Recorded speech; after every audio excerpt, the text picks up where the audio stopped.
नमस्कार, मेरा नाम है अभय गुप्ता और आज स्वागत है आपका चाणक्य इंस्टीट्यूट ऑफ एजुकेशन के ऑनलाइन प्लेटफॉर्म पे। कई दिनों से क्लासेस नहीं ले पा रहा था, तबीयत थोड़ी ख़राब थी, टाइफाइड हुआ था, रिकवरी में टाइम लगा जिसकी वजह से कोई क्लास नहीं आ पा रही थी। अब धीरे धीरे रिकवर हो रहा हूँ, तो आज से एक नई सीरीज़ शुरू की है। आपको पता है कि प्रत्येक कॉम्पिटिटिव एग्ज़ाम में हिस्ट्री का एक महत्वपूर्ण रोल होता है। वो फिर चाहे आप सीयूटी का एग्ज़ाम दे रहे हों, एसएससी जीडी का एग्ज़ाम दे रहे हों, दिल्ली पुलिस का एग्ज़ाम दे रहे हों, एसएससी सीएचएसएल का एग्ज़ाम दे रहे हों, सीजीएल का एग्ज़ाम दे रहे हों, कोई स्टेट का कोई कॉम्पिटिटिव एग्ज़ाम दे रहे हों, इवन सिविल सर्विस का एग्ज़ाम दे रहे हों। तो आज हम लोगों ने लूसेंट की हिस्ट्री को शुरू किया है और ये जो पीपीटी आप देख रहे हो एक टीचर की है जिनका नाम है शुभम गुप्ता। वहाँ से मैंने इसको परचेज़ किया था और फिर उसके बाद आज मैं इसे यहाँ पे पढ़ा रहा हूँ। अगर आप सर देखें तो इसके लिए माफ़ करिएगा कि आपकी पीपीटी को यूज़ किया है। कोशिश रहेगी कि जिस तरह से आप एक्सप्लेन करते हैं वैसे ही एक्सप्लेन करने की कोशिश करूँ, और थोड़ी बहुत अगर गलती होती है तो उसके लिए माफ़ करिएगा। तो शुरू करते हैं बिना देरी करे आज अपनी हिस्ट्री के टॉपिक को। आपको पता है कि भारतीय इतिहास को मुख्य रूप से 3 भाग में डिवाइड किया गया है, जिसमें सबसे पहला प्राचीन इतिहास, मध्यकालीन इतिहास और आपका आधुनिक इतिहास। हम लोगों ने क्या किया है, इसे पढ़ने लिखने के हिसाब से 3 पार्ट में डिवाइड कर लिया है। इसके अलावा एक और व्यक्ति हुए हैं जिनका नाम है जेम्स मिल। जेम्स मिल ने भी भारतीय इतिहास को 3 पार्ट में डिवाइड किया। उन्होंने शुरुआती जो प्राचीन इतिहास है उसको हिंदू काल कहा, क्योंकि उनका मानना था कि उस समय ज़्यादातर रूलर हिंदू हुआ करते थे। उसकी वजह से जो नीतियाँ थी वो हिंदू शासकों के द्वारा बनाई गई नीतियाँ थी उस समय के लिए, उसको उन्होंने हिंदू काल कहा। मध्यकालीन इतिहास के लिए उस व्यक्ति के द्वारा शब्द यूज किया गया जिसे बोला गया मुस्लिम काल। और जो ब्रिटिश का जब रूल था हमारे देश में, तो ब्रिटिश के रूल को उस व्यक्ति ने आधुनिक काल का शब्द इस्तेमाल किया। यानी कि अपने लिए कहने को तो ब्रिटिश भी तो क्रिश्चियंस थे, लेकिन उसके लिए उस व्यक्ति ने आधुनिक काल का इस्तेमाल किया, क्योंकि ब्रिटिश ये मानते थे कि वो दुनिया की सबसे ज़्यादा सिविलाइज्ड नस्ल हैं, सबसे ज़्यादा सिविलाइज्ड क्रीड हैं। इसी वजह से वो अपने आप को सबसे ज़्यादा सभ्य मानते थे, सबसे ज़्यादा सिविलाइज्ड मानते थे। और भारत में जब उन्होंने रूल इस्टेब्लिश किया, जब भारत में उन्होंने अपना उपनिवेश स्थापित किया, तो वो इसको उपनिवेश नहीं मानते थे। वो कहते थे कि हम भारत के लोगों को आधुनिक बनाने आए हैं, मॉडर्न बनाने आए हैं, इनको नई टेक्नोलॉजी से परिचित कराने आए हैं। इसी वजह से वो अपने आप को आधुनिक बोलते थे और इसी वजह से उसके समय के इतिहास को आधुनिक काल बोला गया है। तो इस तरह से 3 पार्ट में भारतीय इतिहास है। पढ़ने लिखने के हिसाब से इसको 3 पार्ट में डिवाइड किया गया है। एक एक करके अपन समझेंगे। मैं आपको थोड़ा थोड़ा समझाने की कोशिश करूंगा और बहुत व्यवस्थित रूप से आपको जानकारी दूंगा, जिससे कि आपको की एक बेहतर समझ हो सके। सबसे पहले भारत का इतिहास, आपको पता है प्राचीन इतिहास सबसे पहली चीज। आपके देश के इतिहास को क्या बोलते हैं? प्राचीन इतिहास। उसके बाद मध्यकालीन इतिहास और लास्ट में आधुनिक इतिहास। इसके अलावा एक और इतिहास का हिस्सा है जो है विश्व इतिहास। तो अभी हम विश्व इतिहास की बात नहीं करेंगे, सिर्फ और सिर्फ बात करेंगे भारत के इतिहास की। तो बिना देरी करे शुरू करते हैं आज के अपने चैप्टर को, और वो चैप्टर क्या है? History of ancient India.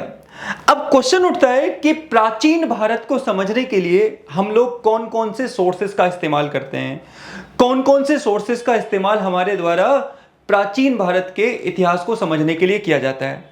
तो वो आपके सामने कुछ स्रोत हैं, जानने की कोशिश करते हैं। सबसे पहले हम देखते हैं हमारे देश का नाम। ठीक है, हम देखते हैं हमारे देश का नाम, यानी कि प्राचीन इतिहास में या प्राचीन ग्रंथों में भारत का नाम क्या है। तो सबसे पहले देखो, अगर मैं बात करूं महाकाव्य पुराणों में, यानी कि एपिक्स या पुराणों में, तो भारत के लिए एक शब्द इस्तेमाल हुआ है भारतवर्ष, यानी कि कंट्री ऑफ भारत, भारत का देश। और भारत के लोगों को भारतीय शब्द का इस्तेमाल किया गया है। देखो, पुराणों में यह माना जाता है कि भारत का जो नाम है वो राजा भरत, यानी कि राजा दुष्यंत और उनकी वाइफ शकुंतला के बेटे भरत के नाम पर रखा गया है। और वही भारत के, उन्हीं के नाम पर भारत का नाम रखा गया, जिसका वर्णन मुझे और आपको पुराणों में मिलता है। यूनानी लोगों के लिए ने हमारे लिए क्या शब्द इस्तेमाल किया? यूनानी लोगों के द्वारा हमारे लिए इंडिया शब्द का इस्तेमाल किया गया, यानी कि इंडिया शब्द का इस्तेमाल यूनानी लोगों ने हमें किया। मुस्लिम इतिहासकारों ने हमारे लिए क्या शब्द यूज किया? हिंदुस्तान। और यहां पर बोली जाने वाली भाषा के लिए उन्होंने क्या शब्द इस्तेमाल किया? हिंदी। तो इस तरह से अगर मैं बात करूं तो भारत के कई नाम हैं पुराणों में, भारतवर्ष, इसके अलावा जो यूनानी राइटर्स आए उन्होंने इंडिया, मुस्लिम राइटर्स ने भारत के लिए क्या शब्द इस्तेमाल किया? हिंदुस्तान शब्द का इस्तेमाल किया। इस तरह से भारत के लिए अलग अलग शब्दों का इस्तेमाल किया गया है, यह बात याद रखिए। इसके अलावा चाइनीज राइटर्स ने भारत के लिए थ्यूती शब्द का इस्तेमाल किया है। इस तरह से अलग अलग लोगों ने भारत के लिए अलग अलग शब्दों का इस्तेमाल किया है। अब मैं और आप समझने वाले हैं कि भारतीय इतिहास को जानने के लिए मैं और आप कौन से स्रोतों का इस्तेमाल करते हैं, कौन कौन से सोर्सेस हैं जिनका इस्तेमाल करके मैं और आप एक व्यवस्थित जानकारी ले सकते हैं। तो देखिए, सबसे पहले हमारे पास क्या क्या इंफॉर्मेशन है। रिलीजियस एंड हिस्टोरिकल टेक्स्ट, सबसे पहली जो इंफॉर्मेशन मुझे और आपको मिलती है वो धार्मिक और ऐतिहासिक ग्रंथों से मिलती है। इन्हीं धार्मिक ऐतिहासिक ग्रंथों को मैं और आप डिस्कस करने वाले हैं, जिसमें पुराण हैं, वेदांग हैं, ठीक है, जिसमें आपके वेद हैं। इन सब की बारे में हम बात करने वाले हैं, एक एक करके मैं बहुत अच्छे से बताऊंगा, ध्यान से मुझे सुनिएगा। सबसे पहले हम बात करेंगे रिलीजियस की, धार्मिक ग्रंथों की। फिर हम बात करेंगे हिस्टोरियल जो इंस्क्रिप्ट है, हिस्टोरियल जो टेक्स्ट है, हमारे ऐतिहासिक ग्रंथ हैं। फिर हम बात करेंगे रिकॉर्ड्स ऑफ फॉरेनर्स, जो भारत में विदेशी यात्री आए थे उन्होंने जो चीजें लिखी है उनके बारे में बात करेंगे। और फिर बात करेंगे आर्कियोलॉजिकल एविडेंस, यानी कि पुरातत्व संबंधी साक्ष्य। कहने का मतलब यह है कि भारतीय इतिहास को समझने के लिए अनेक प्रकार के साक्ष्यों का इस्तेमाल किया जाएगा, अनेक प्रकार के एविडेंस का इस्तेमाल किया जाएगा, जिनकी सहायता से मैं और आप भारत की हिस्ट्री को, भारत के इतिहास को व्यवस्थित रूप से समझने की कोशिश करेंगे। तो सबसे पहले हम बात करते हैं, ध्यान से सुनिएगा, सबसे पहले हम बात करते हैं रिलीजियस एंड हिस्टोरिकल टेक्स्ट की, यानी कि धार्मिक और ऐतिहासिक जो ग्रंथ हैं उनकी बात करते हैं।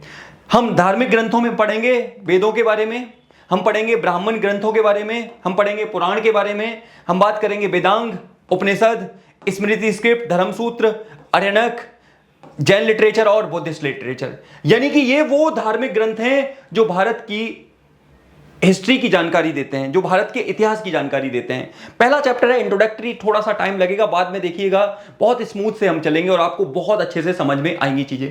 फिर हम बात करेंगे ऐतिहासिक ग्रंथों में, जिसमें अर्थशास्त्र के द्वारा लिखी गई, कौटिल्य के द्वारा लिखी गई अर्थशास्त्र, जो भारत की राजनीति पर लिखी गई पहली पुस्तक है। कल्लण की राजतरंगिणी, जिसमें कश्मीर का इतिहास पता लगता है। अली अहमद का चचनामा, जिससे ये पता लगता है कि भारत में अरबों का पहला आक्रमण कब हुआ, जिसमें पता लगता है कि किस तरह से 7/11 में मोहम्मद बिन कासिम के द्वारा आक्रमण किया गया। फिर आपकी अष्टाध्यायी, पढ़नी की अष्टाध्यायी, जो कि एक संस्कृत व्याकरण है, कात्यायन की गार्गी संहिता और पतंजलि का महाभाष्य। इन सब की सहायता से मैं और आप भारत के इतिहास को व्यवस्थित रूप से समझने की कोशिश करेंगे, जानने की कोशिश करेंगे कि भारत का प्राचीन इतिहास क्या था। ये सारे स्रोत हैं जो मुझे और आपको इंफॉर्मेशन देने का काम करेंगे। यहीं पर आपको एक चीज और बता देता हूं, ये क्वेश्चन कई बार पूछा गया है। संस्कृत व्याकरण की बुक, अष्टाध्यायी के राइटर का नाम पढ़नी, राजतरंगिणी, कश्मीर के इतिहास को कौन सी पुस्तक बताती है? राजतरंगिणी, कल्लण की। फिर महाभाष्य किसकी है? पतंजलि, योग गुरु पतंजलि के बारे में, जिसमें बाबा रामदेव के जो प्रोडक्ट का ब्रांड है वही पतंजलि की बात की है। तो ये सब कुछ हम जानने की कोशिश करेंगे इसके बारे में। चलिए अब बिना देरी के पहले टॉपिक पे आ जाते हैं। हम लोग बात करने वाले हैं वेद की। किसकी बात करने वाले हैं? हम लोग बात करने वाले हैं, तो हम बात करते हैं वेद की। आप जैसा जानते हो कि हमारे 4 वेद हैं, है ना? आप लोग ऑलरेडी जानते होंगे 4 वेद हैं, जिसमें सबसे प्राचीन वेद है ऋग्वेद। बात करेंगे किसके बारे में है। दूसरा वेद है सामवेद, बहुत इंपॉर्टेंट वेद है। तीसरा वेद है यजुर्वेद और चौथा वेद है अथर्ववेद। यानी कि 4 वेद हैं और इन चारों वेदों के माध्यम से जानेंगे। सबसे पहला प्राचीन वेद ऋग्वेद। ऋग्वेद के बारे में आए दिन एक क्वेश्चन पूछा जाता है कि सर्वप्रथम वर्ण व्यवस्था का विवरण आपको कहां मिलता है? तो ऋग्वेद में मिलता है। पूछा जाता है कि कौन सा वेद गद्य और पद्य दोनों में लिखा गया है? तो आंसर है यजुर्वेद। पूछा जाता है कि कौन सा वेद संगीत और गायन से संबंधित है? सामवेद। पूछा जाता है कि कौन सा वेद जादू, टोना, टोटका, तंत्र मंत्र से है? तो आंसर है अथर्ववेद। तो इसी तरह से हमें वेदों के बारे में जानना है। तो सबसे पहले वेद है जिसका नाम है, जरा बता दीजिए। सबसे पहला वेद है ऋग्वेद। ध्यान से सुनिएगा ऋग्वेद के बारे में। सबसे पहले हम बात करने वाले हैं ऋग्वेद के बारे में, जिसके बारे में मैंने बताया। तो देखिए ऋग्वेद के बारे में क्या है। Collection of systematic knowledge of ऋचास, यानी कि प्राचीन परंपराओं, प्राचीन ट्रेडिशन, वैल्यूज का जो कलेक्शन है, उस कलेक्शन को ऋग्वेद में ऐड किया गया है। ऋग्वेद का अगर मैं विभाजन की बात करूं तो ऋग्वेद में टोटल 10 मंडल हैं। 1028 सूक्त हैं और 10,462 ऋचाएं यानी कि ट्रेडिशंस हैं अलग अलग देवी देवताओं के लिए। 10,462 ऋचाएं हैं। अब ऋचाओं में सर्वाधिक ऋचाएं, सर्वाधिक तंत्र मंत्र, सर्वाधिक आप कह सकते हो मंत्र किसके लिए हैं? तो सर्वाधिक चर्चा की गई है इंद्र की, 250 बार, 250 बार। और इंद्र को पुरंदर के नाम से जाना जाता था। ऋग्वैदिक काल में सर्वाधिक जो महत्वपूर्ण देवता थे वो इंद्र थे, जिन्हें पुरंदर के नाम से जाना जाता था, जिन्हें वर्षा का देवता बोलते थे। दूसरा चर्चा किया गया है अग्नि को। किसका? अग्नि का। ऋग्वैदिक काल में अग्नि को व्यक्ति यानी कि मानव और ईश्वर के बीच में मीडिएटर के रूप में माना जाता था, यानी कि ये मध्य की भूमिका निभाते थे। मानवों के द्वारा चढ़ाई गई भेंट को ईश्वर तक पहुंचाने का काम करते थे, जिनका जिक्र 200 बार किया गया है। और जो व्यक्ति इस ऋग्वेद को पढ़ता है उसको क्या बोलते हैं? ऋग्वेद को पढ़ने वाले व्यक्ति को होत्रु कहा जाता है। क्या? जो व्यक्ति ऋग्वेद का अध्ययन करता है, जो व्यक्ति ऋग्वेद को पढ़ता है, उसे होत्रु के नाम से जाना जाता है। दोबारा बोल रहा हूं, ऋग्वेद में टोटल मंडल कितने हैं? 10 मंडल हैं, जिसमें ऋचाएं कितनी हैं? 10,462 ऋचाएं। सर्वाधिक वर्णन किसका मिला है? तो सर्वाधिक वर्णन इंद्र का मिला है। दूसरा सबसे ज्यादा किसका मिला है? अग्नि का मिला है। दिमाग में रखिएगा, इंपॉर्टेंट बात है ऋग्वेद के बारे में। उसके बाद अब इंफॉर्मेशन मिलती है कि जानकारी किस किस की मिलती है। तो सर्वाधिक सबसे पहले political system of Aryans, Bharat में जो आर्यंस की शासन व्यवस्था रही, आर्यंस का जो व्यवस्था रही, आर्यंस का जो रूल रहा, उसकी इंफॉर्मेशन मुझे और आपको किससे मिलती है? तो आंसर है इसी से मिलती है। इसके अलावा विश्वामित्र का रचित तीसरा मंडल, ध्यान से सुनना, ध्यान से समझने की कोशिश करना। विश्वामित्र के द्वारा ऋग्वेद के तीसरे मंडल को रचा गया और इसी ऋग्वेद के तीसरे मंडल से एक महत्वपूर्ण मंत्र की जानकारी मिलती है, जिसे मैं और आप गायत्री मंत्र के नाम से जानते हैं। आपने अक्सर पढ़ा होगा, जानते होंगे गायत्री मंत्र। और गायत्री मंत्र किस भगवान को डिवोटेड है? तो ये भगवान सावित्री यानी कि भगवान सूर्य को डिवोटेड है, जिसका वर्णन मुझे और आपको ऋग्वेद के तीसरे मंडल में मिलता है। अक्सर आपने सुना होगा गायत्री मंत्र महामंत्र के रूप में जाना जाता है। तो मैंने क्या बताया? टोटल कितने मंडल हैं? टोटल 10 मंडल हैं। तीसरे मंडल में किसकी इंफॉर्मेशन है? तो तीसरे मंडल में गायत्री मंत्र की इंफॉर्मेशन दी गई है। और गायत्री मंत्र को किसने लिखा था? तो महर्षि विश्वामित्र के द्वारा गायत्री मंत्र को लिखा गया था। दिमाग में रखिएगा, अच्छी सी बात ये बयान। अगले टॉपिक पर आइए। अब देखिए, अब ऋग्वेद के 8वें मंडल में क्या है? ऋग्वेद के 8वें मंडल जो है वो हाथ से लिखा हुआ है। ऋग्वेद का जो 8वां मंडल है वो हाथ से लिखा हुआ मंडल है, हस्तलिखित है। और इसमें कई सारे हिम्स के बारे में बात की गई है, खिल के बारे में बात की गई, एक प्रकार की भूमि होती थी। 9वें मंडल में सोम देवता की बात की गई है, 9वें मंडल में सोम देवता की बात की गई है। और 10वें मंडल में सबसे इंपॉर्टेंट, ऋग्वेद के 10वें मंडल में वर्ण व्यवस्था की बात की गई है। ऋग्वेद के किसमें? ऋग्वेद के 10वें मंडल में वर्ण व्यवस्था का विवरण किया गया। और शुरुआत में वर्ण व्यवस्था कर्म पर आधारित थी। और यह वर्ण व्यवस्था में सबसे पहले ब्राह्मण, क्षत्रिय, वैश्य और शूद्र का वर्णन इसी में मिलता है। यानी कि ऋग्वेद के 10वें मंडल से मुझे और आपको वर्ण व्यवस्था की जानकारी मिलती है, जिसमें मैंने आपको बता दिया 4 वर्ण। अब इनके चारों वर्णों के काम भी बताए गए हैं, क्या क्या काम थे, तो ये आपको अभी जानना जरूरी नहीं है, लेकिन ध्यान रखिएगा। जैसे ब्राह्मण का काम एजुकेशन देना, दूसरा दान देना, पूजा पाठ के सारे काम कराना, क्षत्रिय का काम शासन करना, शासन व्यवस्था देखना, वैश्य का काम व्यापार करना, पशुपालन करना, इसके अलावा आपका शूद्र का काम तीनों वर्णों की सेवाएं करना। ये सारे काम अलग अलग यहां पर दिए गए थे, याद रखना। और शुरुआत में मैंने क्या बोला? ऋग्वैदिक काल में वर्ण व्यवस्था कर्म पर आधारित थी, ना कि जन्म पर आधारित। अभी हम बाद में बात करेंगे कैसे इसमें परिवर्तन आएगा। तो ये हमने पढ़ा अभी किसके बारे में? तो हमने पढ़ा, जल्दी बताइए, ऋग्वेद के बारे में। जरा बताओ कितने मंडल होते हैं? टोटल 10 मंडल होते हैं। कितनी ऋचाएं हैं वो मैंने आपको बता दी। जरा बताइए, ऋग्वेद के 10वें मंडल में किसका वर्णन किया गया है? तो आंसर है किसका? वर्ण व्यवस्था का। ऋग्वेद के तीसरे मंडल में किसकी जानकारी मिलती है? तो आंसर है, जल्दी बोलो। तो ऋग्वेद के तीसरे मंडल में जानकारी मिलती है आपको किसकी? गायत्री मंत्र की। और गायत्री मंत्र किसने लिखा था? महर्षि विश्वामित्र ने। किस भगवान के लिए है? तो आंसर है, बोलो, सूर्यदेव के लिए। अगले टॉपिक पर आइए। अगला टॉपिक है सामवेद। अब हम बात करने वाले हैं किसके बारे में? सामवेद के बारे में। तो सामवेद क्या है जरा देखिए। वेदास ऑफ मेडोरीज एंड चैंट, ऐसे वेद हैं, ऐसे इसमें चीजें मेंशन की गई जिनको गाया जा सकता है, यानी कि ये गायन के बारे में बताने वाला यह है।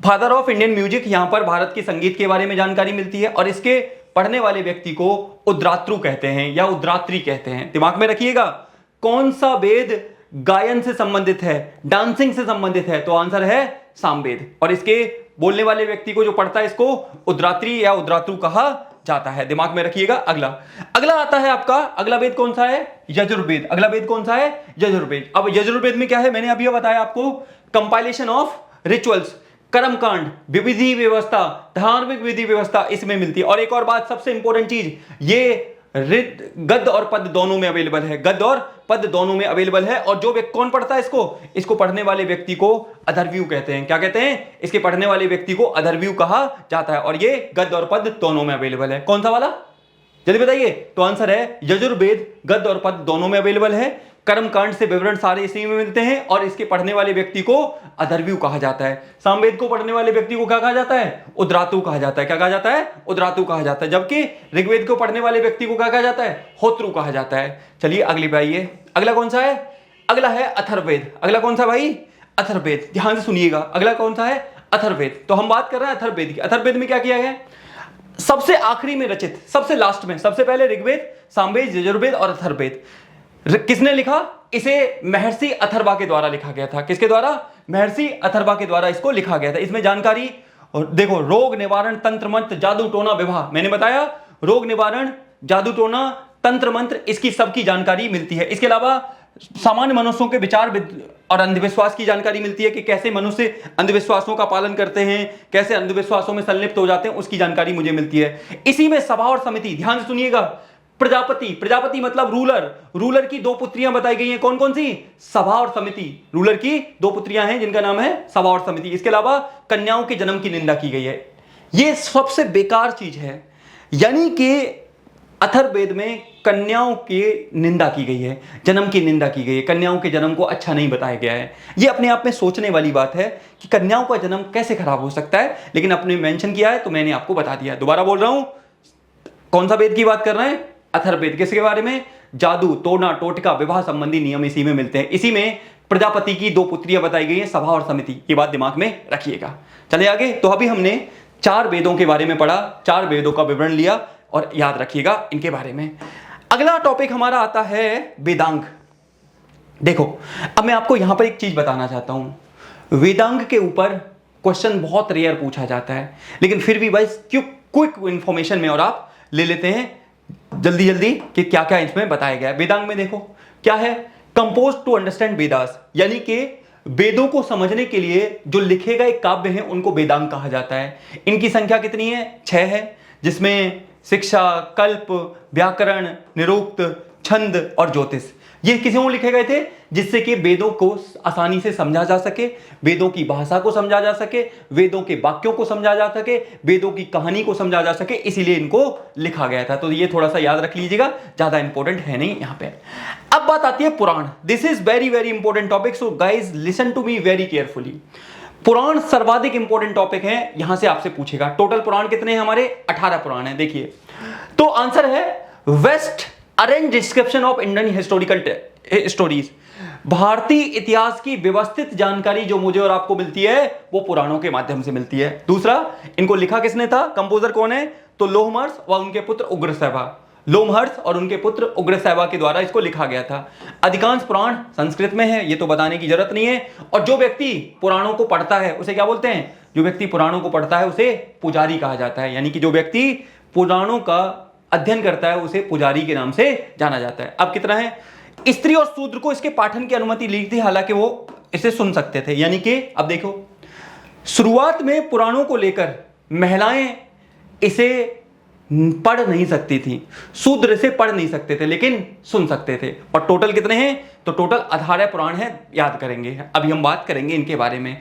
किसने लिखा था? लोमहर्ष व उनके पुत्र उग्रसेवा ने। जो व्यक्ति पुराणों को पढ़ता है उसे क्या बोलते हैं? उसे पुजारी कहा जाता है। कौन सी भाषा में लिखे गए? तो मैंने आपको बताया संस्कृत भाषा में लिखे गए थे। देखिए अब जरा इसके बारे में कौन कौन से हैं, ध्यान से सुनो। संख्या कितनी है? 18, जिसमें सर्वाधिक प्राचीन पुराण कौन सा है? मत्स्य पुराण। सबसे प्राचीन कौन सा है? मत्स्य पुराण। और आपको पता होना चाहिए, जो हम थ्योरी ऑफ ओरिजिन पढ़ते हैं, उस थ्योरी ऑफ ओरिजिन से विकसित होने वाला पहला जीव क्या था?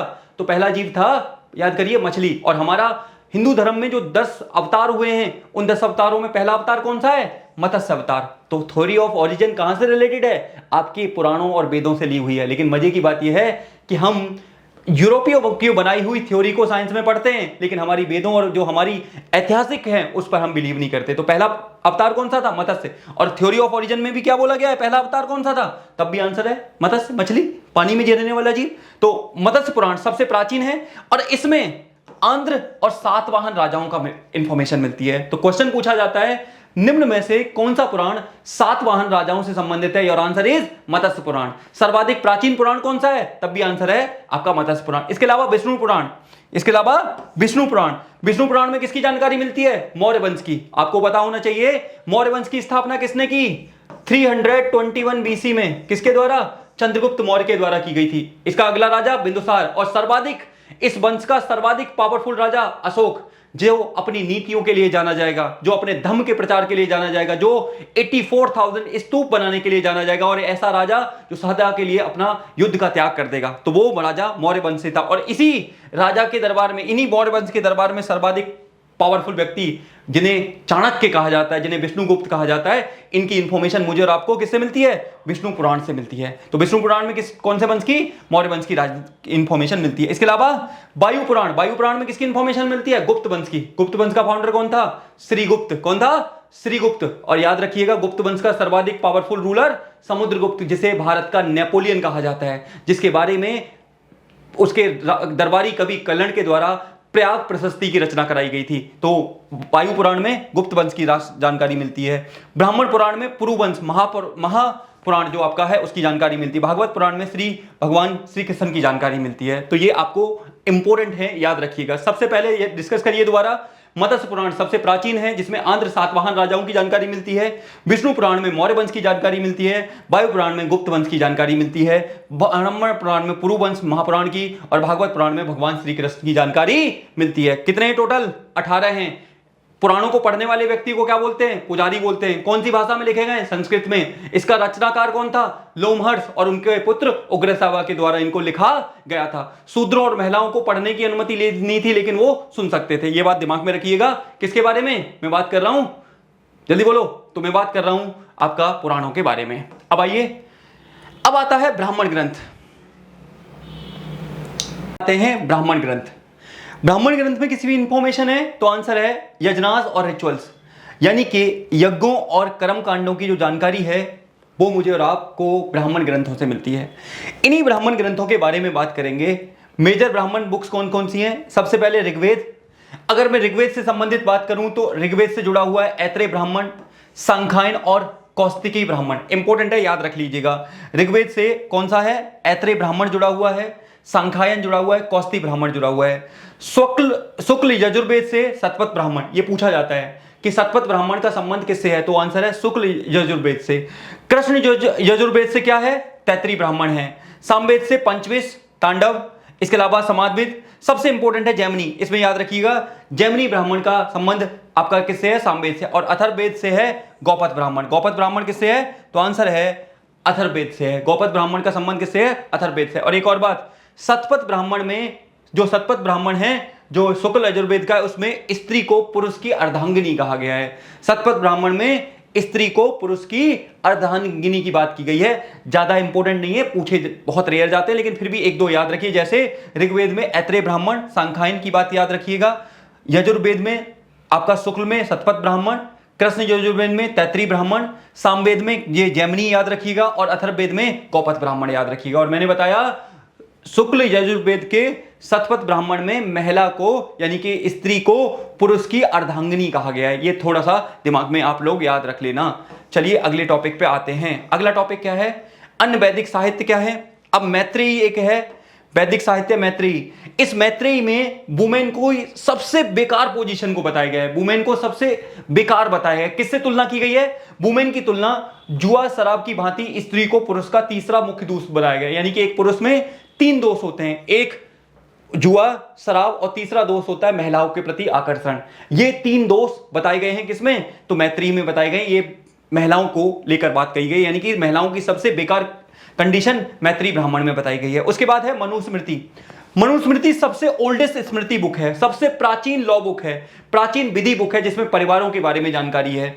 और इसमें आपको याद रखना है इसका जो लेखन कार्य शुंग काल में हुआ था। मनुस्मृति का लेखन कार्य शुंग काल में हुआ था, ये बात याद रखिएगा। इसके अलावा नारद स्मृति में किसकी जानकारी मिलती है?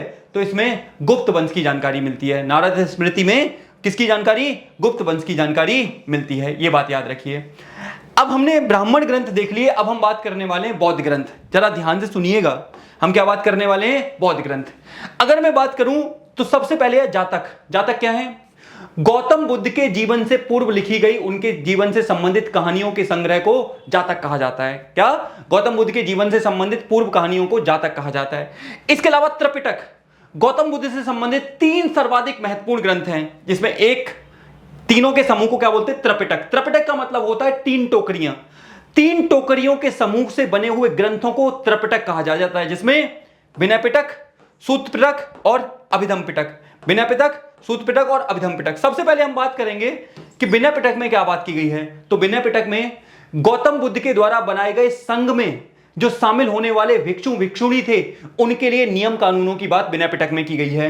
सूत्र पिटक में क्या बात की गई है? सूत्र पिटक में गौतम बुद्ध की शिक्षाओं की बात की गई है, गौतम बुद्ध की टीचिंग्स की बात की गई है। और अभिधम पिटक में क्या बात की गई है? अभिधम पिटक में गौतम बुद्ध के दर्शन की बात की गई है, उनकी फिलॉसफी की बात की गई है। कौन सी भाषा में लिखे गए? ये प्राकृत भाषा में लिखे गए। त्रिपिटक का मतलब क्या होता है? 3 टोकरियों का समूह। ठीक है, 3 टोकरियां, उसी में ये 3 बातें हैं। भाषा कौन सी थी? पाली भाषा में लिखे गए, याद रखिएगा, ये इंपॉर्टेंट है यहां पे। अब वहीं पर आती है हीनयान। आपको पता होना चाहिए फर्स्ट एडी में जब भारत का उस समय रूलर कनिष्क हुआ करता था, तो बौद्ध धर्म की चौथी काउंसिल हुई, 4th काउंसिल हुई जम्मू कश्मीर के कुंडलबन में। और यहीं से बौद्ध धर्म 2 पार्ट में डिवाइड हो गया। एक हिस्से को हीनयान कहा गया, एक हिस्से को महायान कहा गया। अब क्वेश्चन उठता है कि इन दोनों हीनयान और महायान में अंतर क्या है? तो हीनयान में यह माना जाता है कि गौतम बुद्ध सामान्य व्यक्ति थे, उनकी मूर्ति बनाकर पूजा नहीं की जानी चाहिए, और अगर आपको ज्ञान की प्राप्ति करनी है तो उसके लिए आपको स्वयं एफर्ट डालने होंगे, खुद काम करना होगा, यानी कि अपदीपो भव होना पड़ेगा। जबकि महायान में क्या माना जाता है कि गौतम बुद्ध ईश्वर थे, उनकी मूर्ति बनाकर पूजा की जा सकती है। और एक और सबसे इंपॉर्टेंट चीज, महायान में व्यक्ति को मोक्ष प्राप्त करने में उसको मोक्ष प्राप्त करने में एक व्यक्ति मदद करेगा, जिसे क्या बोला जाता है? जिसे बोधिसत्वा कहा जाता है। ये सिविल सर्विस में भी क्वेश्चन पूछा हुआ था कि बोधिसत्वा की धारणा किस में देखने को मिलती है? तो आंसर है महायान में देखने को मिलती है। किसमें? महायान परंपरा में देखने को मिलती है, याद रखिएगा। तो हीनयान परंपरा का प्रमुख ग्रंथ कौन सा है? कथावस्तु। हीनयान परंपरा का जो मुख्य ग्रंथ है उसका नाम है कथावस्तु, जिसमें गौतम बुद्ध के जीवन की जानकारी मुझे और आपको मिलती है। याद रहेगा, गौतम बुद्ध के जीवन की जानकारी मुझे और आपको इसमें मिलती है। आगे आ जाइए, अगला है जैन साहित्य या जैन ग्रंथ। अब जैन साहित्य को क्या बोलते हैं? जैन लिटरेचर इज कॉल्ड आगम। जैन साहित्य को आगम के नाम से जाना जाता है। किस नाम से? जैन साहित्य को आगम के नाम से जाना जाता है। इंपॉर्टेंट है। इसमें सबसे पहला है भगवती सूत्र। भगवती सूत्र में क्या है भाई? महावीर स्वामी के बारे में बात की गई है, महावीर स्वामी का डिटेल इंफॉर्मेशन दिया गया है इसमें। दूसरा है कल्प सूत्र, जैन धर्म का प्रारंभिक इतिहास बताया गया है और इसमें 12 अंगों की चर्चा की गई है। अब आपको पता होना चाहिए कि जैन धर्म के संस्थापक कौन हैं? तो आंसर है ऋषभदेव। जैन धर्म में टोटल 24 टीचर हुए हैं, जिसमें सबसे पहले कौन से हैं? ऋषभदेव, और सबसे बाद में कौन से हैं? महावीर स्वामी। तो याद रखिएगा, महावीर स्वामी से पहले ही जैन धर्म एग्जिस्ट करता था। वो बात अलग है कि पॉपुलराइज करने में क्रेडिट जाता है महावीर स्वामी को, इसीलिए लोग महावीर स्वामी को ही जैन धर्म का संस्थापक समझ लेते हैं, लेकिन ऐसा नहीं है। पहले कौन थे? ऋषभदेव, उनके से बाद बहुत 23 और हुए हैं, उसके बाद महावीर स्वामी लास्ट में थे, अंतिम में थे, याद रखिएगा। तो ये थे, आपने पढ़ा किसके बारे में? जैन साहित्य के बारे में। अब आ जाइए, अब हम बात करने वाले हैं कुछ ऐतिहासिक ग्रंथों की। ध्यान से सुनिएगा प्लीज, ये बहुत इंपॉर्टेंट टॉपिक है, बहुत ज्यादा क्वेश्चन इससे बनते हैं, तो मैं और आप ध्यान से सुनेंगे और समझेंगे। सबसे पहले क्या है? ऐतिहासिक ग्रंथ, हिस्टोरिकल टेक्स्ट की बात कर रहे हैं मैं और आप। तो देखो, सबसे पहले अर्थशास्त्र। सबसे पहली बुक कौन सी है? अर्थशास्त्र। अर्थशास्त्र किसने लिखी? तो इसको लिखा था चाणक्य ने। चाणक्य कौन थे? चंद्रगुप्त मौर्य के दरबार में मंत्री हुआ करते थे, उनके प्रधानमंत्री थे। और चंद्रगुप्त मौर्य की को मदद की थी इन्होंने अंतिम राजा, क्या नाम था याद करो, अंतिम राजा को हराकर इन्होंने आपका कौन से वंश की? तो आंसर है मौर्य वंश की स्थापना की थी। अंतिम नंद रूलर घनानंद को हराकर इन्होंने किया था ऐसा। इसमें मौर्यकालीन राजनीतिक, सामाजिक, आर्थिक स्थिति की जानकारी मिलती है। मौर्य समय में पॉलिटिकल, सोशल, इकोनॉमिक सिस्टम की जानकारी मिलती है। इसके टोटल 5 आपका 15 पार्ट्स हैं, इसके अलावा 180 चैप्टर हैं। कौन सी भाषा में लिखी गई? संस्कृत भाषा में लिखी गई। सबसे इंपॉर्टेंट है, संस्कृत भाषा में लिखी गई। दूसरा है राज तरंगिणी, किसने लिखा? इसे कल्हड़ ने लिखा। कौन सी भाषा में? संस्कृत। किसकी इंफॉर्मेशन मिलती है? तो राज तरंगिणी से कश्मीर के इतिहास की जानकारी मिलती है। किसकी? कश्मीर के इतिहास की डिटेल जानकारी मुझे और आपको राज तरंगिणी से ही मिलती है, याद रखिएगा, इंपॉर्टेंट है। आगे जाइए। फिर है चचनामा। मैंने बताया आपको चचनामा का राइटर कौन है? अली अहमद। चचनामा का राइटर कौन है? अली अहमद। और इससे इंफॉर्मेशन किसकी मिलती है? तो भारत पर अरबों के आक्रमण की जानकारी मिलती है। भारत पर अरबों के आक्रमण की जानकारी किससे मिलती है? तो आंसर है इसी चचनामा से मिलती है। और इसे कौन सी भाषा में? फारसी भाषा में लिखा गया था, पर्शियन भाषा में लिखा गया था। अष्टाध्यायी राइटर कौन है? पढ़नी। क्या है ये? संस्कृत व्याकरण है, जिससे हिंदी की व्याकरण होती है, इंग्लिश का आपका डिक्शनरी होती है, वैसे ही संस्कृत की व्याकरण है जिसमें संस्कृत के बारे में इंफॉर्मेशन मिलती है। इसके अलावा मौर्य, इसमें मौर्य पूर्व और मौर्य युगीन राजनीतिक व्यवस्था की, मौर्यों से पहले और मौर्यों के समय की राजनीतिक व्यवस्था की जानकारी भी मुझे और आपको किससे मिलती है? तो आंसर है अष्टाध्यायी से मिलती है। किससे मिलती है? अष्टाध्यायी से मिलती है। इंपॉर्टेंट है, याद रखिएगा, अष्टाध्यायी से मिलती है। इसके अलावा गार्गी संहिता। गार्गी संहिता क्या है? तो ये एक, इसके राइटर कात्यायन है। इसमें ज्योतिष के बारे में पता लगता है, कि एस्ट्रोलॉजी के बारे में पता लगता है। इसके अलावा भारत पर होने वाले ग्रीक आक्रमण की जानकारी भी मुझे और आपको गार्गी संहिता से ही मिलती है, याद रखिएगा इसके बारे में। अगला है Mahabhashya. This is again important. Mahabhashya. Mahabhashya क्या है? महाभाष्य को किसने लिखा था? तो याद रखिए पढ़नी ने। अब कई बार क्वेश्चन पूछा जाता है कि पढ़नी किसके दरबार में थे, उस समय राजा कौन था? तो याद रखिएगा उस समय पुष्पमित्र शुंग, पुष्पमित्र शुंग के दरबार में जो ब्राह्मण थे, राजकवि थे, उनका नाम था पढ़नी। और पढ़नी के द्वारा जो महत्वपूर्ण बुक लिखी गई वो महाभाष्य है। और इन्हीं पढ़नी को, पतंजलि को, I am so sorry, Patanjali के द्वारा जो बुक लिखी गई उसका नाम क्या है? महाभाष्य। और इन्हीं पतंजलि को क्रेडिट जाता है कि इन्होंने सर्वप्रथम योग की शुरुआत की थी, जिसे आजकल बाबा रामदेव काफी ज्यादा क्रेडिट ले रहे हैं। और उन्होंने एक बड़ी कंपनी बना दी है जो मिलियंस ऑफ डॉलर की है। तो याद रखिएगा ये पतंजलि थे जो किसके दरबार में रहते थे? महर्षि पुष्पमित्र शुंग के बारे में रहते थे। और इसमें शुंगों के बारे में इंफॉर्मेशन मिलती है, शुंगों के बारे में मुझे और आपको जानकारी मिलती है। किसमें? महाभाष्य में। याद रखिएगा महाभाष्य के बारे में। आगे आइए। अब देखिए, अब हम बात करने वाले हैं कुछ विदेशी यात्री। आपको पता है भारत में समय समय पर बहुत सारे विदेशी यात्री आए हैं, और इन विदेशी यात्रियों ने भारत की व्यवस्था के बारे में बहुत सारी इंफॉर्मेशन दी है, भारत के बारे में बहुत सारी जानकारी दी है। हम आज उनके बारे में देखने वाले हैं। सबसे पहला कौन सा है? इसमें यूनानी लेखक हैं। हम बात करेंगे रोमन राइटर्स की, चीनी राइटर्स की, अरेबिक राइटर्स की, और कुछ अन्य राइटर्स की भी बात करेंगे। एक एक करके समझते हैं, जिससे कि हम हमारा आज पहला चैप्टर कंप्लीट कर दें भारत की इंफॉर्मेशन के बारे में। देखिए, सबसे पहले हम बात कर रहे हैं यूनानी राइटर्स की। ज़्यादा इंपॉर्टेंट टॉपिक नहीं है, याद रखिएगा, बहुत रेयर पूछा जाता है, लेकिन बस समझना तो है आपको। सबसे पहले हम बात कर रहे हैं टेसियस। किसकी? टेसियस। टेसियस क्या था? He was the royal physician of Iran. ये ईरान का उस समय, आपको पता है, फारस कहते थे, पारसी रूल था, वहीं पर ये रॉयल फिजिशियन था। रॉयल फिजिशियन समझते हो? दरबारी वैद्य था, ठीक है। और भारत के संबंधों में इसका विवरण आश्चर्यजनक कहानियों से परिपूर्ण है। इसने बताया कि भारत अनेक विद्याओं का केंद्र था, जादू नगरी थी, बहुत ज्यादा लोग धनी थे। इन सब की इंफॉर्मेशन कौन देता है? तो आंसर है टेसियस देता है, और ये ईरान का राजवैद्य था। दूसरा है हेरोडोटस। हेरोडोटस को क्या बोलते हैं?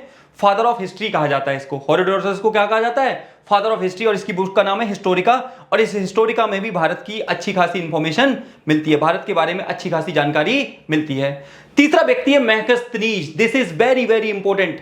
सेल्यूकस निकेटर का राजदूत और चंद्रगुप्त मौर्य के दरबार में आने वाला व्यक्ति, जिसने एक बड़ी फेमस बुक लिखी जिसका नाम था इंडिका। और चंद्रगुप्त मौर्य के समय की पूर्ण जानकारी इस बुक में मिलती है, जिसे मैं और आप इंडिका के नाम से जानते हैं। और इस व्यक्ति का नाम क्या है? मेगास्थनीज। कौन था? सेल्यूकस निकेटर का एम्बेसडर था, come in the court of Chandragupta Maurya.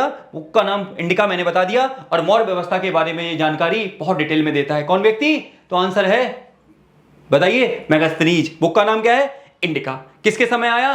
Chandragupta Maurya के समय आया, याद रखिएगा। इसके अलावा अब छोटे छोटे और राइटर्स हैं। डायमेकस है, सीरियन नरेश एंटियोकस का राजदूत था और बिंदुसार के दरबार में आया, यानी कि ये भी मौर्य रूलर बिंदुसार के दरबार में आया। डायोनियस है, मिस्र के नरेश, यानी कि इजिप्ट के नरेश।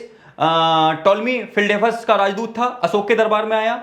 टॉलमी ये दूसरी शताब्दी में भारत में आया और भारत का भूगोल नामक पुस्तक लिखी इसने। टॉलमी ने भारत के भूगोल नामक पुस्तक लिखी।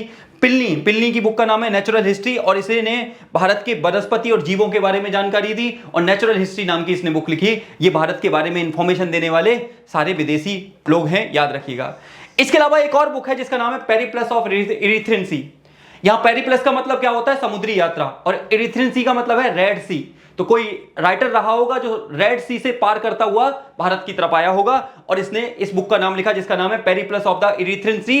लेकिन किसने लिखी इसके बारे में आज तक कोई जानकारी नहीं है। यहां पर इरिथ्रियन सी का मतलब क्या है? रेड सी, याद रखिएगा, इंपॉर्टेंट बात है। रेड सी और रेड सी के बीच से है एक कैनाल बनाई गई है जिसका नाम है सुएज कैनाल, और ये सुएज कैनाल रेड सी और मेडिटेरियन सी को कनेक्ट करने का काम करती है। और जब से आपको पता होना चाहिए 1869, अगर मैं एग्जिट सही हूं तो, जब से ये कैनाल बनी है तब से भारत और यूरोप के बीच में 7000 किलोमीटर का डिस्टेंस कम हो गया है। पहले हमारा व्यापार पूरा अफ्रीका को पार करके नीचे की तरफ से होता था, लेकिन अब डायरेक्ट हो जाता है। ये अपने आप में याद रखना है कैनाल के बारे में। कौन सी कैनाल? Suez canal. इंपॉर्टेंट बात है, याद रखिएगा यहां पे, ठीक है। चलिए आगे आइए। अब हम बात करने वाले चीनी राइटर्स। देखिए 4 मेजर चीनी राइटर्स आए हैं, ठीक है। 4 प्रमुख चीनी राइटर्स आए हैं। इन 4 प्रमुख चीनी राइटर्स को याद रखने के लिए जो मैंने कोड यूज किया है वो है फासी हुई। मेरे को मेरे टीचर्स ने पढ़ाया था, वही कोड मैं आपके साथ शेयर कर रहा हूं, फासी हुई। फिर मैं आपको समझाऊंगा इस फासी हुई का मतलब क्या है। फासी हुई का पहला मतलब है फयान, फिर सी का मतलब स्यूमन, फिर हुएसांग और फिर इत्सिंग। ये 4 लोग हैं और ये चारों महत्वपूर्ण राइटर हैं जो भारत में आए थे। हम एक एक करके बात करेंगे, लास्ट में फिर मैं इसको समझाऊंगा। सबसे पहला व्यक्ति कौन है? फयान। फयान। उस समय कौन था ये? गुप्त राजा चंद्रगुप्त सेकंड। याद रखिएगा जिस समय ये भारत आया उस समय चंद्रगुप्त सेकंड रूलर हुआ करता था। चंद्रगुप्त सेकंड जिसकी बेटी का नाम था प्रभावती गुप्त, जो प्राचीन इतिहास में महत्वपूर्ण लेडी थी। याद रखिएगा, बात करेंगे। बुक का नाम क्या है इसका? फौजू, ठीक है। इसमें बुद्धिस्ट किंगडम के बारे में बताया गया है, बुद्धिस्ट अभिलेखों की जानकारी इसने दी है। इसने गुप्त काल विशेषकर मध्य प्रदेश के समाज और संस्कृति के बारे में बताया है कि किस तरह से उस समय मध्य प्रदेश के लोग खुशहाल थे, काफी ज्यादा ज्ञानवान थे, काफी ज्यादा रिच एग्रीकल्चर व्यवस्था थी, सारा कुछ बताता है। मध्य प्रदेश की जनता को खुशी और समृद्ध इस व्यक्ति ने बताया। तो याद रखिएगा फयान किस समय आया? चंद्रगुप्त सेकंड के समय आया, जो कि गुप्त डायनेस्टी का रूलर था। अगला व्यक्ति है सैंगुन। मैंने अभी बताया फासी हुई, फासी तो सी मतलब सैंगुन। 518 में भारत में आया। अपने 3 वर्षों की यात्रा के दौरान बौद्ध प्राप्तियां लेकर गया। ये इंपॉर्टेंट है। बौद्ध ग्रंथों को कलेक्ट करके ये अपने साथ चाइना लेके गया था। तो क्वेश्चन पूछा जाता है कौन सा चीनी यात्री अपने साथ बौद्ध प्रतियों को कलेक्ट करके चाइना लेके गया? तो आंसर है सैंगुन। फिर है हुएनसांग, इंपॉर्टेंट व्यक्ति है। हुएनसांग के बारे में कब आया? 629 एडी से 645 एडी के बीच में आया। जिस समय ये आया उस समय भारत में रूल किसका था? जिस समय ये आया उस समय भारत में रूल, जिस समय ये व्यक्ति आया भारत में हुएनसांग, उस समय भारत में रूल था किसका? हर्षवर्धन का। कन्नौज का शासक हर्षवर्धन, याद रखिएगा, इंपॉर्टेंट व्यक्ति है। हर्षवर्धन का रूल था और इसने हर्षकालीन व्यवस्था के बारे में 138 देशों का विवरण बताया। बिहार के में स्थित नालंदा विश्वविद्यालय, इंपॉर्टेंट है, बिहार में स्थित नालंदा विश्वविद्यालय के अंदर इसने लेखन कार्य किया, पढ़ाने का काम किया और कई जगह इसे यात्रियों का राजकुमार भी कहा जाता है। कई जगह इसे हुएनसांग को यात्रियों का राजकुमार भी कहा जाता है। दोबारा बोल रहा हूं, हुएनसांग किसके समय आया?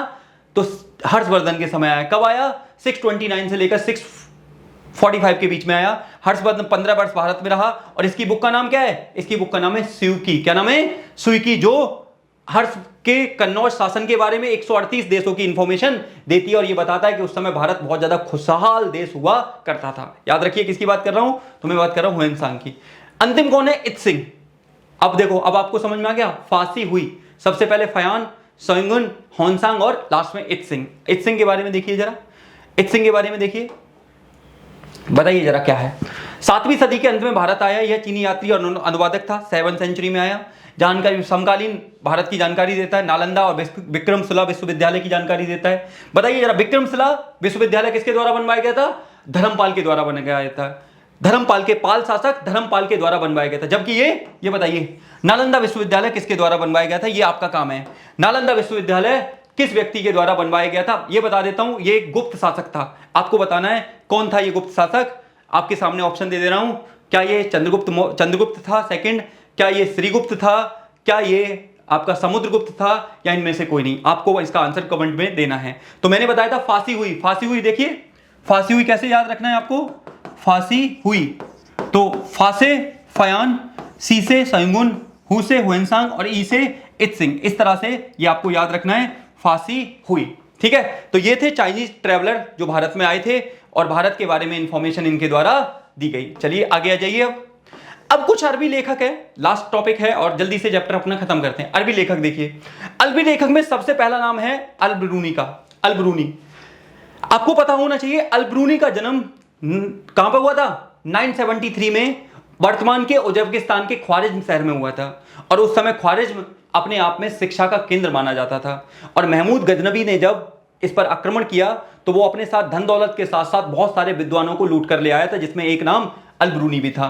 तो इसकी बुक का नाम क्या है? किताबुल हिंद या फिर तहकीक हिंद इसे कहा जाता है, किताब हिंद या तहकीक हिंद के नाम से इस बुक को जाना जाता है, जिसमें भारत की इंफॉर्मेशन बहुत डिटेल में दी गई है। अरबी भाषा में है, 80 चैप्टर हैं और प्रत्येक चैप्टर की शुरुआत एक प्रश्न से होती है। इसमें प्रत्येक चैप्टर की शुरुआत इसमें प्रश्न से होती है और इन्हीं प्रश्नों के माध्यम से ये भारत की सामाजिक राजनीतिक व्यवस्था, पॉलिटिकल सिस्टम, समाज, सामाजिक परंपराएं, ट्रेडिशन, सब की इंफॉर्मेशन देने का काम ये व्यक्ति करता है, जिसे मैं और आप किस नाम से जानते हैं? जिसे अल-बिरूनी के नाम से जानते हैं। इसमें दर्शन, त्योहार, खगोल, तंत्र मंत्र, समाज, सब कुछ, राजपूत शासन व्यवस्था, सबकी इंफॉर्मेशन मुझे और आपको इस बुक से मिलती है, जिसका नाम क्या है? जिसका नाम है किताबुल हिंद या तहकीक हिंद।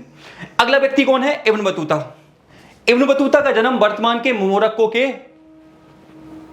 मोरक्को में हुआ था। इसका जन्म वर्तमान के मोरक्को में हुआ था। इसका भी परिवार सरिया के ज्ञान और नॉलेज के लिए जाना जाता था। इसे एक हठीला यात्री बोलते हैं। क्यों? क्योंकि ये बाकी यात्रियों के अनुसार किताबें पढ़कर नॉलेज नहीं लेता था, ये उस जगह पर विजिट करके उस जगह पर जाकर इंफॉर्मेशन को कलेक्ट करने का काम करता था। इसी वजह से इस व्यक्ति को हठीला यात्री कहा जाता है। और इसका बुक का नाम क्या है? इसकी बुक का नाम है रेहला। क्या नाम है इसकी बुक का? इसकी बुक का नाम है रेहला। देखिए अब जरा क्या है, ध्यान से सुनो। मोहम्मद बिन तुगलक के समय ये आया। जिस समय ये आया उस समय भारत में दिल्ली सल्तनत में तुगलक डायनेस्टी में मेम्बिटी यानी कि मोहम्मद बिन तुगलक का रूल था। दिल्ली सल्तनत का सबसे पावरफुल और सबसे ज्यादा पढ़ा लिखा राजा मोहम्मद बिन तुगलक का रूल था। इसकी बुक का नाम है रेहला, अरबी भाषा में लिखी गई। 14वीं सदी की 14th सेंचुरी की इंडियन कंडीशन के बारे में बताता है, दिल्ली सल्तनत की जानकारी देता है। और मोहम्मद बिन तुगलक इसके ज्ञान से, इसके एजुकेशन से इतना ज्यादा इंस्पायर हुआ कि इसको दिल्ली का काजी बना दिया। कई सालों तक ये दिल्ली का काजी रहा। बताते हैं कि बीच में मनमुटाव भी हो गया था राजा से, जिसकी वजह से इसको जेल में डाल दिया गया और फिर बाद में इसको जेल से छोड़ दिया गया और ये अपने देश वापस चला गया। बुक का नाम क्या है? रेहला। राजा कौन था दिल्ली सल्तनत का? जल्दी बोलो। दिल्ली सल्तनत का रूल कौन कर रहा था उस समय? तो आंसर है मोहम्मद बिन तुगलक। याद रहेगा, तो ये बात दिमाग में रखिएगा इसके बारे में, ठीक है। चलिए, दिल्ली का काजी कब बनाया इसको? तो 1333 में दिल्ली का इसको काजी बनाया गया। अन्य लेखक देखिए, तारानाथ। तारानाथ कौन है? एक चाइनीज राइटर है, याद रखना, तिब्बत के राइटर हैं। इनके द्वारा लिखी गई बुक को कैंगूर या तैमूर के नाम से जाना जाता है। फिर इधर मार्को पोलो, याद रखना कहां से आया था ये इटली का यात्री था और जिस समय भारत में आया था उस समय दक्षिण भारत में पांड्य राजाओं का रूल था। तो चोर चेर पांड्य, जिनकी जानकारी मुझे और आपको चोल चेर पांडवों की जानकारी संगम ग्रंथों से मिलती है। इन्हीं पांड्य राजाओं के समय संगम ग्रंथ लिखे गए थे, उन्हीं के समय ये आया था इटली, जिसमें पांड्य इतिहास के बारे में बताता है। याद रखिएगा, मार्को पोलो कहां का था? तो इटली का था। इसके अलावा और सोर्स क्या है हमारे पास? ठीक है, और सोर्स क्या है?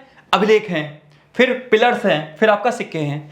अब एक एक करके मैं आपको थोड़ा सा और समझा देता हूं, उसके बाद इस चैप्टर को जल्दी जल्दी खत्म करते हैं, ठीक है। चैप्टर थोड़ा बड़ा हो जाएगा लेकिन आपको देखना है। देखिए, मैं आपको एक बात बता देता हूं, 100 जगह 100 यूट्यूब चैनल पर भटकने से अच्छा है एक चैनल को डेडिकेशन के साथ फॉलो कर लो। एक चैनल की वीडियोस 2-3 बार देख लो, एक बार नॉर्मल, एक बार डबल स्पीड में देखिएगा। आपसे अच्छी इंफॉर्मेशन किसी के पास नहीं होगी। मेरी बात हमेशा याद रखिएगा, तैयारी के दौरान मिनिमम मटेरियल और मैक्सिमम रिवीजन, ये आपके जीवन का मूल मंत्र होना चाहिए। जब आप मिनिमम मटेरियल को मल्टीपल टाइम रिवाइज कर लोगे ना, वहां से बनने वाला एक भी क्वेश्चन आपकी रेंज से बाहर नहीं जाएगा। तो मैं यही बोल रहा हूं, 100 चैनल भटकने से अच्छा है कि एक डेडिकेशन के साथ एक चैनल फॉलो कर लो, आपको सारी चीजें बड़ी आसानी से मिल जाएंगी। हिस्ट्री पूरी कराऊंगा आपको, उसके बाद पॉलिटी कराऊंगा, सब कुछ आपको अवेलेबल हो जाएगा। सो बहुत ध्यान से सुनो। अब देखो जरा, सबसे पहले हम बात करते हैं महत्वपूर्ण अभिलेखों की। This is very very important topic. This is very very important topic, जहां से एक ना एक क्वेश्चन जरूर मिलता है। So guys listen to me very carefully, उसके बाद अपन चैप्टर खत्म कर देंगे। तो अभिलेख है, एक तरफ शासक है और एक तरफ जानकारी है। एक अभिलेख है जिसका नाम है हाथी गुम्फा अभिलेख, ठीक है। हाथी गुम्फा अभिलेख, इस पर कोई डेट नहीं है, तिथि नहीं है। जानकारी किसकी मिलती है? कलिंग राजा खारवेल की। यानी कि हाथी गुम्फा अभिलेख में कलिंग के रूलर खारवेल की जानकारी मिलती है, इंपॉर्टेंट है।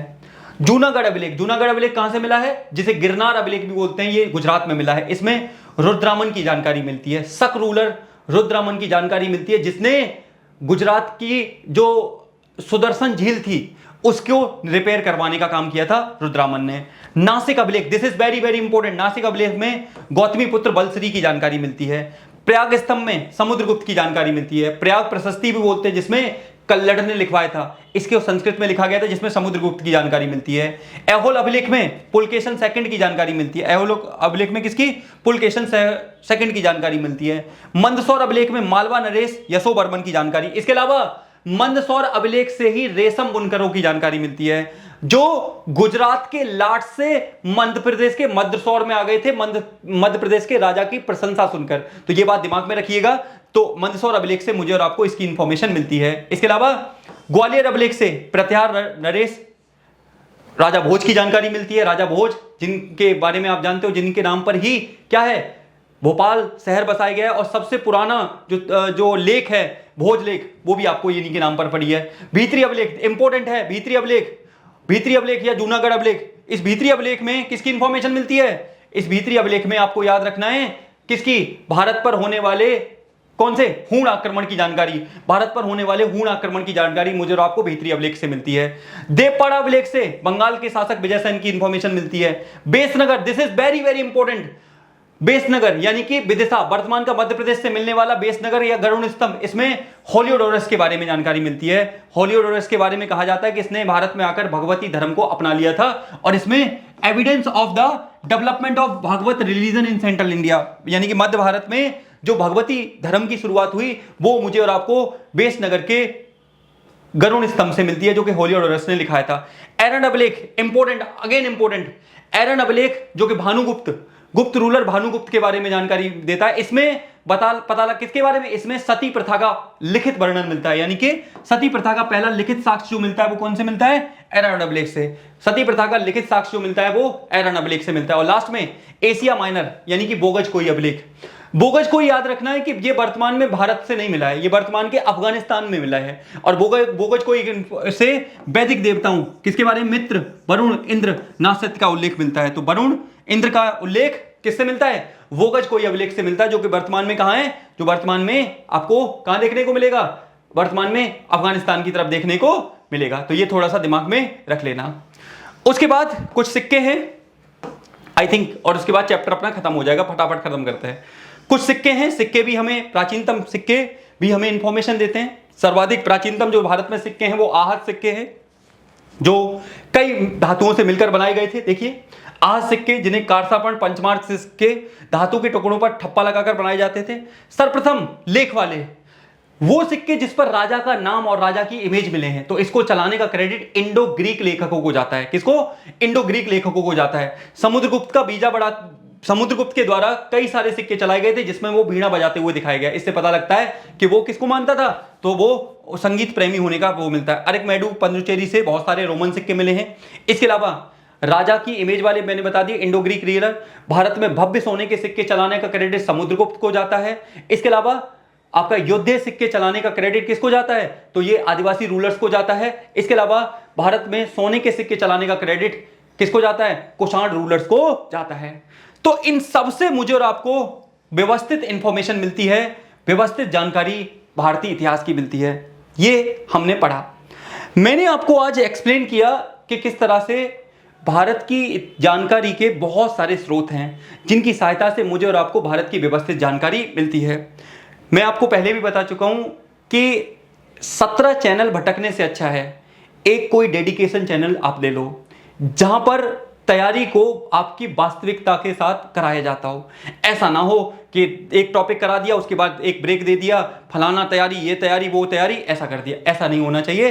व्यवस्थित रूप से करिए। YouTube से भी अपने सपनों को पंख दिए जा सकते हैं। तो ये थी आज पहली क्लास हिस्ट्री की। आपको जैसी भी लगे इसको बताइएगा और कुछ सुधार हो वो भी बताइएगा, जिससे कि मैं इस पर सुधार कर सकूं। तो इसी के साथ मैं मिलूंगा आपके साथ नई क्लास में। तब तक के लिए आप सभी का धन्यवाद। जय हिंद, जय भारत।